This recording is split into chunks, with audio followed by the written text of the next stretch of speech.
Muchas gracias, diputada Ruth, y buenos días a todos. He querido exponer en esta mesa un punto de la iniciativa de reforma electoral que he presentado y que se refiere a una propuesta de austeridad, que también puede ser entendida como austeridad electoral, y no me referiré a la propuesta de supresión o eliminación de los soples, que sin duda generaría importantes ahorros.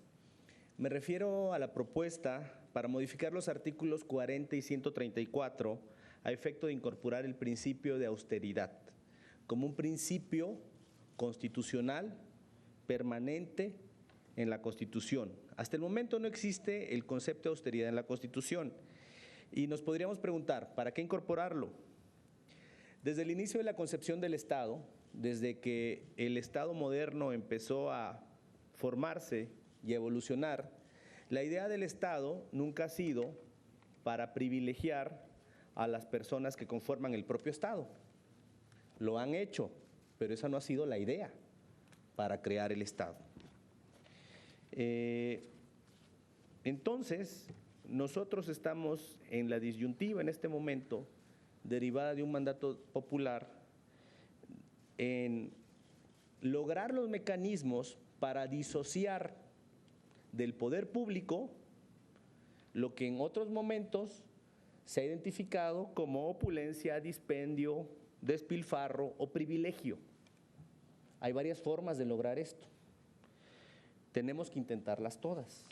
En mi propuesta, yo estoy por incluir los conceptos o el concepto de austeridad en el artículo 40 y 134. Y respecto al artículo 40, he platicado con algunos compañeros constitucionalistas, colegas, y les llama un poco la atención. Les voy a leer cuál sería mi propuesta.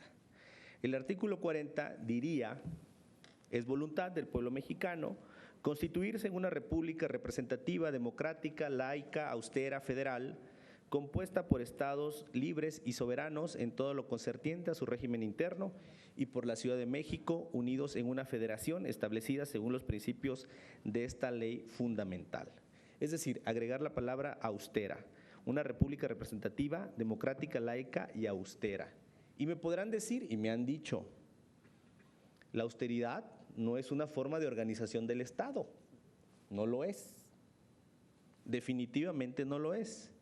Y en esta parte yo invoco un argumento de autoridad intelectual, sobre otro concepto que ya existe en el artículo 40, que es el concepto de laicidad.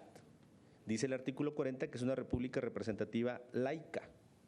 Definitivamente el concepto de laicidad no es una forma de organización del Estado. Y sobre esto el exministro José Ramón Cosío dice que particularmente respecto de la expresión laica, aun cuando ésta no implica directamente una forma de organización del poder público, debe de entenderse como la manera en que sus titulares deben de llevar a cabo sus acciones públicas.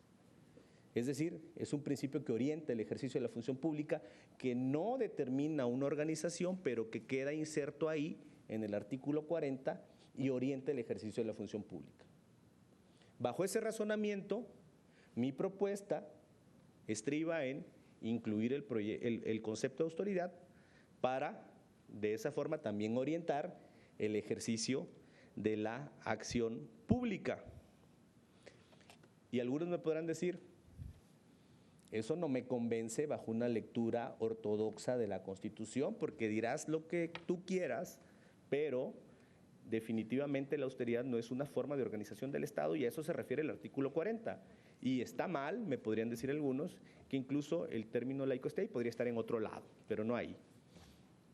Y yo les diría que bajo esa lectura ortodoxa tampoco hubiera sido admisible, por ejemplo, el pensar que existieran otros órganos constitucionales que ejerzan el poder público y que no fueren o que no estuvieran o que no derivasen de los poderes tradicionales, legislativo, ejecutivo, judicial. Así empieza la teoría del Estado con esos poderes. Así se conforma el Estado en un inicio. Evoluciona el Estado y se generan órganos constitucionales autónomos que bajo una lectura o interpretación ortodoxa de la Constitución podrían ser inadmisibles, pero no lo son, ahí están. y son necesarios y debemos revisarlos. También podríamos decir que bajo una lectura ortodoxa tampoco hubiera sido admisible la evolución de garantías individuales a derechos humanos, y así podría yo seguir. La Constitución evoluciona, y evoluciona por los impulsos que la sociedad le da y que el legislativo, el constituyente permanente, recoge y plasma en la Constitución. No podemos estar bajo dogmas que nos permitan o nos limiten incorporar elementos nuevos en la Constitución. La Constitución es un reflejo de las condiciones sociales. En nuestra lectura, la condición social actual exige que la austeridad sea un ejercicio de la función del gobierno, y para ello nosotros proponemos que esté en la Constitución como un principio. ¿De qué serviría esta previsión? ¿Sería un mero deseo? ¿Sería un ideal sin aterrizar? ¿Sería una expresión sin contenido? ¿Algo programático, por decirlo de alguna manera? Yo creo que no.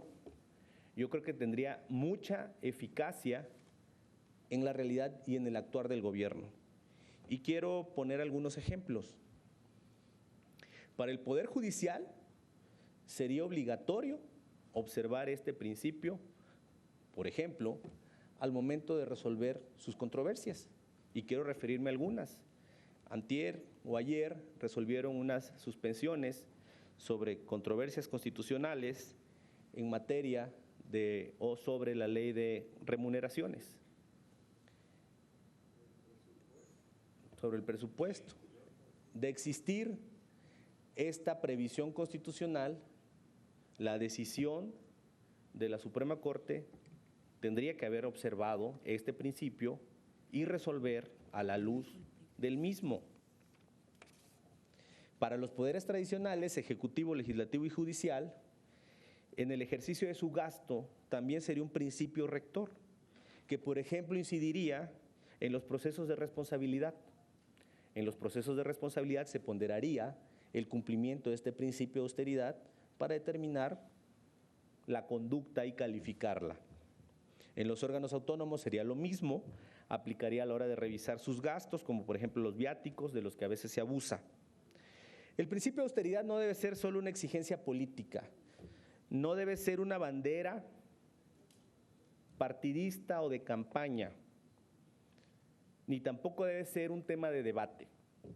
Debe ser un tema de reconocimiento social, debe ser un tema en el que todos estemos de acuerdo que debemos ir en ese camino. ¿Cómo instrumentarlo? En lo específico lo podemos debatir, pero lo que yo creo que no podemos debatir es que su inclusión en la Constitución es forzosa.